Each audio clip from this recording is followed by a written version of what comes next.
Maldita seja a criação que deu vida ao Rei Carmesim. Olá, adorador do mistério. Hoje eu falarei do tão temido Rei Escarlate, o maldito rei, aquele que ameaça toda a existência, ameaça a árvore de todo o conhecimento, Yggdrasil.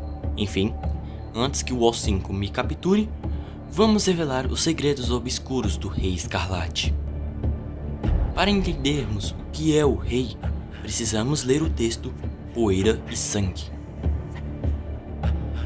No tempo em que a árvore do conhecimento foi plantada, todas as coisas receberam forma. Mesmo as águas profundas da escuridão tomaram formas, e muitos deuses anciões nasceram delas. Exemplos muito prováveis são de Yaldabaoth e Mekhen. Desses deuses, cujos nomes são frequentemente esquecidos, havia Harak. Harak não foi grande em sua formação.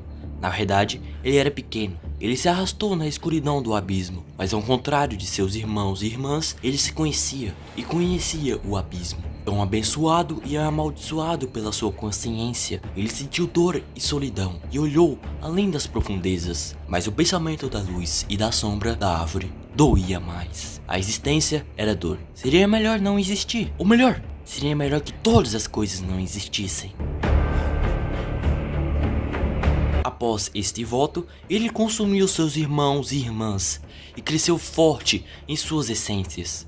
Este ato foi o primeiro pecado de Harak. Causou-lhe uma dor maior à medida que ele próprio crescia. Ele ficou cego por sua dor. Tão grande era seu rancor, tão absoluto seu ódio, que ele amaldiçoou a criação e seu criador, e jurou destruir a árvore e tudo o que ela sustentava em seus galhos e raízes. Ele rastejou até o seu caminho, até o seu trono sobre os ossos de seus companheiros deuses naquelas eras escuras. Muitos outros deuses nascidos na escuridão abaixo morreram nesses tempos, ou escolheram deixar esses reinos sombrios para trabalhar dentro da criação. Aqueles que permaneceram, envelheceram e ficaram poderosos, mas foram submetidos à subjugação de Harak. Quando não havia mais deuses para subjugar os seus reinos inferiores, Harak se declarou rei da escuridão abaixo e tomou o nome de Knif-Hygor e estabeleceu os seus limites de seu reino. Este reino ele construiu para trazer desespero absoluto para aqueles que viviam entre a árvore e suas raízes e galhos, para compartilhar sua dor com toda a criação, enquanto a destruía. Ele desviou muitas almas para o seu reino, causando uma dor indescritível sobre elas, enquanto eram impedidas de seu verdadeiro descanso. Com as fronteiras do seu reino estabelecidas, o rei declarou sua guerra.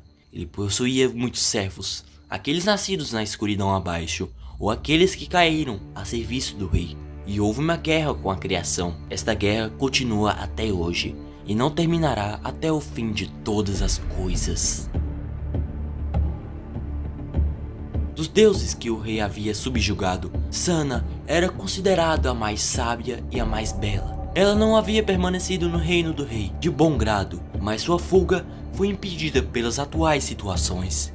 Ela obedeceu ao rei com suas palavras, mas não com sua alma. E por essa bondade, ela é lamentada. Com a guerra declarada, o rei tomou Sana à força e deitou-se com ela por 7 dias e 7 noites, até que a mãe, aqueles abaixo de nós, foi quebrada sobre o rei. Quando isso foi concluído, ele ressuscitou em seu sangue, e foi a partir de então conhecido como Shormosh-Urdol, o Rei Escarlate.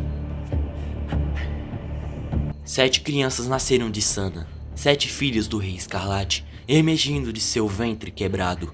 O rei viu isso e percebeu que conseguiria ter um exército de criaturas para o ajudá-lo. E vendo que teve 7 filhas, por incrível que pareça, Escarlate as tomou à força para serem suas noivas. Sim, ele se casou com as suas próprias filhas, apenas para conseguir um exército de monstros. Isso mostra o quão cruel é Rei Escarlate. Sobre as 7 noivas, o rei colocou 7 selos, para que nunca morressem como Sana morreu. Com eles, o rei deu origem a 7 classes de abominações, 7 ordens de leviatãs, que se tornaram seus servos mais amados, que marcham na frente de suas guerras. As 7 noivas eram conhecidas como Artivik, Orgor, Adistat, Azieb, Anut, Atlif e Arbat. A principal de todas, pois seu selo era esperança. Você é um guerreiro por ainda estar aqui. Mas enfim, o Rei Escarlate é uma figura demoníaca que possui um corpo negro. Na história, diz que o rei já possuiu olhos, mas que foram cegados. Muito provavelmente, ele também não possui ouvidos. E no topo de sua cabeça existe uma enorme coroa, representando o nome Rei Escarlate.